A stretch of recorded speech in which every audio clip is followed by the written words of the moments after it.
Hey, Steve Saretsky here. As always, Canadian real estate market update with a particular focus on Vancouver. If you're getting sort of value and entertainment out of these videos, all I ask you hit thumbs up and subscribe. Questions, comments, put those below. I want to touch this week on a plethora of data across the Canadian housing landscape.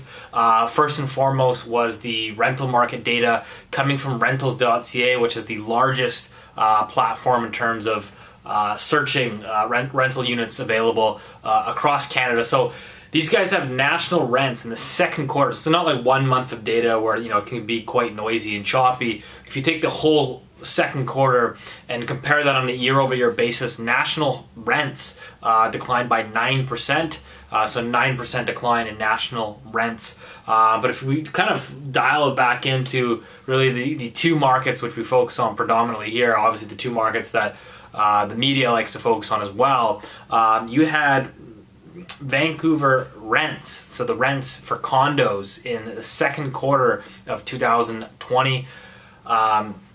Second quarter rents declined by 17% year over year, and Toronto declining by 16% on a year-over-year basis. So this is for Toronto condos. So again, keep in mind that these are asking rents. So basically, when a unit becomes vacant and a landlord lists a condo unit for rent, they are capturing these numbers. So their asking rents are down, obviously in the double digits, and particularly hit hard in these two cities, which obviously rely on a strong labor market and immigration coming in to the country. So that's kind of when I look at that and say, oh, that's kind of your real economy there is you can see that the pain, obviously I think that you have some landlords that again will be impacted by this, and that's going to result in an increase, I think, in new listings, which we're starting to see, at least in Vancouver anyways, and in Toronto, is you're seeing that spike up in condo inventory. The new listings are running at record highs,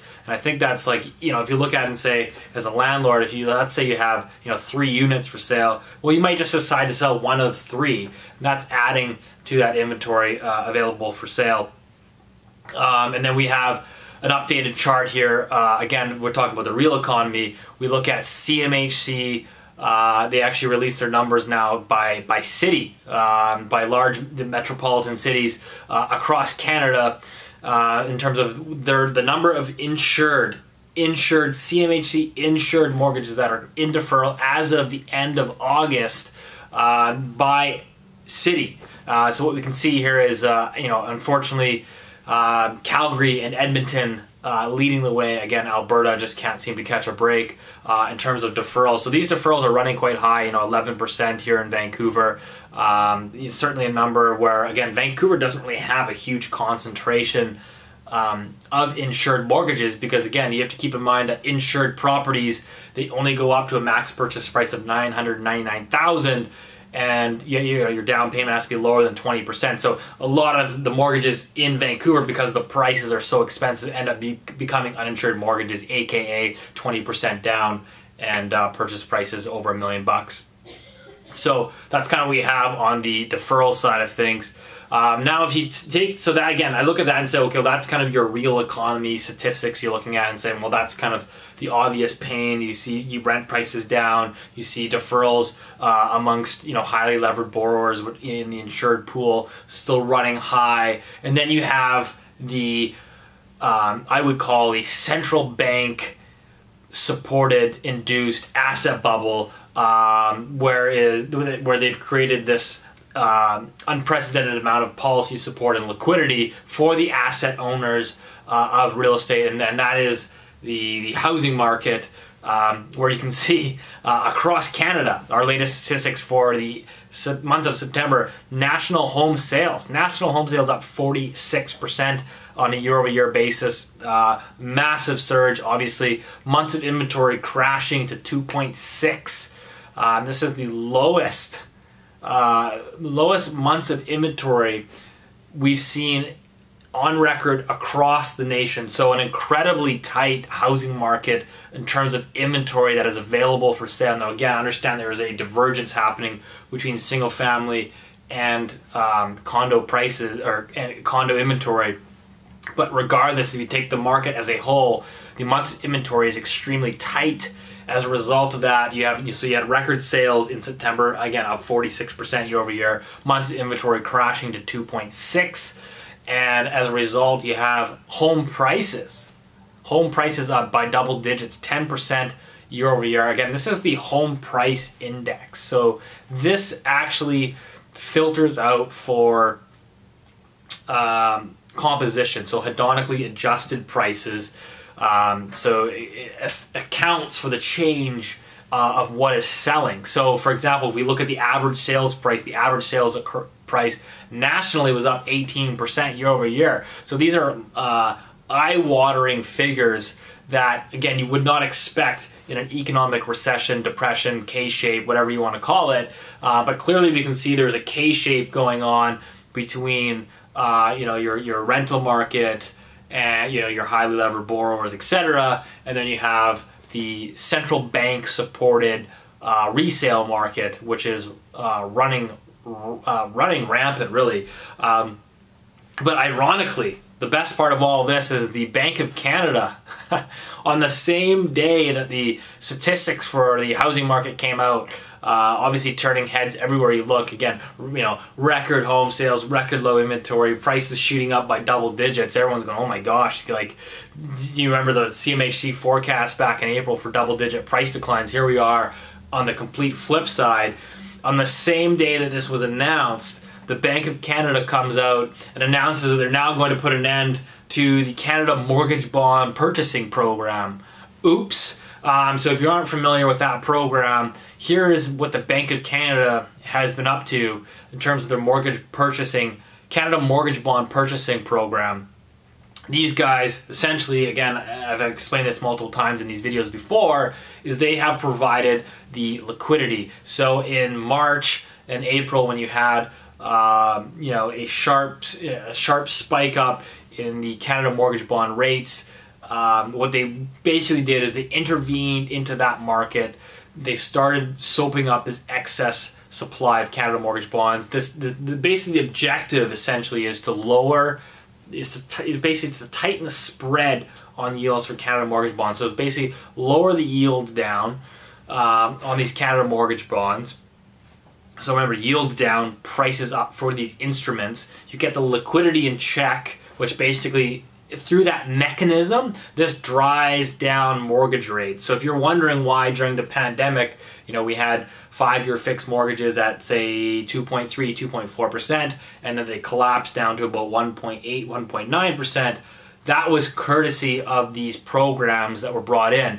So by the Bank of Canada being extremely aggressive, and not only in their QE program, but the QE program that was designed around purchasing Canada mortgage bonds, this gave the banks the liquidity to lend money so people could continue to enjoy the fruits of the Canadian housing market, i.e. to go on the spending spree in the middle of summer, post-lockdowns, to go out there and enjoy this frenzy of activity that was basically spurred on in large part thanks to the provisions the Bank of Canada brought in. So I think that they've now, as of the end of October, this program will be wound down, and because I think they realize that they've got the spreads under control, and clearly the markets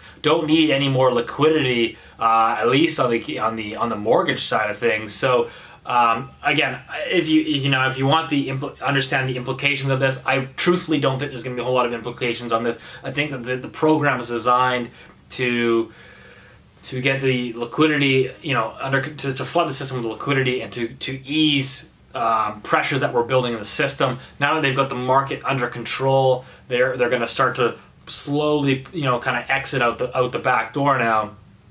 But again, the damage has been done: double-digit house price growth, record sales, etc. Which again, I believe it has ultimately created the longer-term perverse effects. I believe it just reinforces the speculative behavior that, well, any time that house prices begin to wobble, or any time that there's issues in the market, the Bank of Canada will be there. So when you go back and look and say, as a retail person, let's just say the average person wanting to buy their own, condo investment or single family home or whatever that is, they'll look at that and say, well, do you remember in 2008, like when the world was crashing, like house prices never went down in Canada? And then again, same thing. Remember when we had a global pandemic in 2020 and GDP contracted by 30% and we had record unemployment rates? Do you remember that housing actually went up? So like what's the worst that can happen? Why don't I just blow my brains out here and leverage to the hilts, because this is a one-way train. That train only goes up. So my fear is that through these policies, the ramifications of such will be that you just reinforce the mindset or the speculative behavior that there is no such thing as risk or malinvestment in the Canadian housing market. It is supported, without question.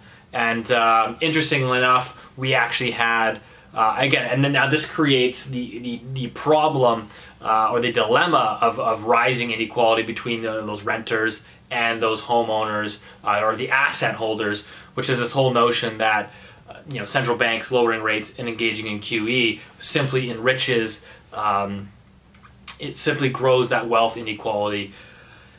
As such, we actually had the Bank of Canada's previous post-governor, remember this guy, Stevie Poloz, on an interview with Bloomberg this past week, discussing his thoughts on the implications and what central banks will do moving forward. He believes that rates will stay at generational lows for the very foreseeable future. I think he was talking like in the decades, with mentioning demographics behind them. But interestingly enough, the reporter asked him what his thoughts were on the wealth inequality, which has been exacerbated through this zero interest rate policy. So cue Mr. Stevie Poloz. I do want to talk about that when we talk about the K-shape.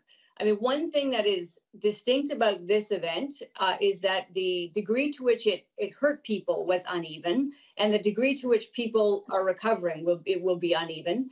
And that happens on the overlay of the inequity we already saw. And it was an inequity that you played a part in, which was the savers versus the borrowers. Savers have been getting the short end of the stick for a good 10, 11 years here. That's not likely to change. And so that inequity is really only amplified. Should it be of more concern to us now? And are some of the policies we're seeing post-pandemic actually helping to address that? Well, obviously, I think income distribution is a really important determinant of how the economy behaves. And therefore, it's a critical overlay to how we make these kinds of decisions. But I think of it as an overlay as opposed to a primary driver, and I'll tell you why. The reason is that, say we face a really bad patch in the economy. Well, the only tool we had was either cut interest rates or do fiscal policy, or hopefully both. Well, of course, when we cut interest rates, we're told, well, you're adding to inequality. Well, I think the most important driver of inequality is the economic cycle. And so if the economy is weak, it's the lower end of the income spectrum that gets hurt the most. And so if you're able to use your tools in order to mitigate that and bring up the economy so that those people are hurt less than they otherwise would be, then you've done the first layer of mitigation that you can do on income distribution. If the tool has a side effect, which people don't like, well, okay, but the primary is most important. The surgeon says you need surgery to save your life. Well, okay, but won't it hurt? Well, yes, it will, but that's a side effect. The main thing is we get the job done. So I think people lose sight a bit of that primary directive, which is there in order to stabilize the economy, and that is an important driver of this redistribution issue. Well, there's no question you're onto something, and the longer it goes on, the more important it will become, and therefore the more it becomes very important that the fiscal action that we take has that as part of its objective. And naturally, the things that have been done so far do. And so I think a lot is being done on that front. the outcome remains to be seen. We won't really know for probably a year or more how we turn out. So, is the surgery going to hurt? The surgery has already wreaked havoc on Canadians and asset holders, and again, I think that this is going to be something to watch here moving forward, because I think that, again, it is this slippery slope that everybody is going down here. And I think it's going to be very interesting to see with fiscal policy coming into the things. But this is the theme of this week's video, basically the real economy versus the central bank economy. You know, you have your Main Street, your renters, and you have your asset holders, which are supported almost indefinitely through the central bank.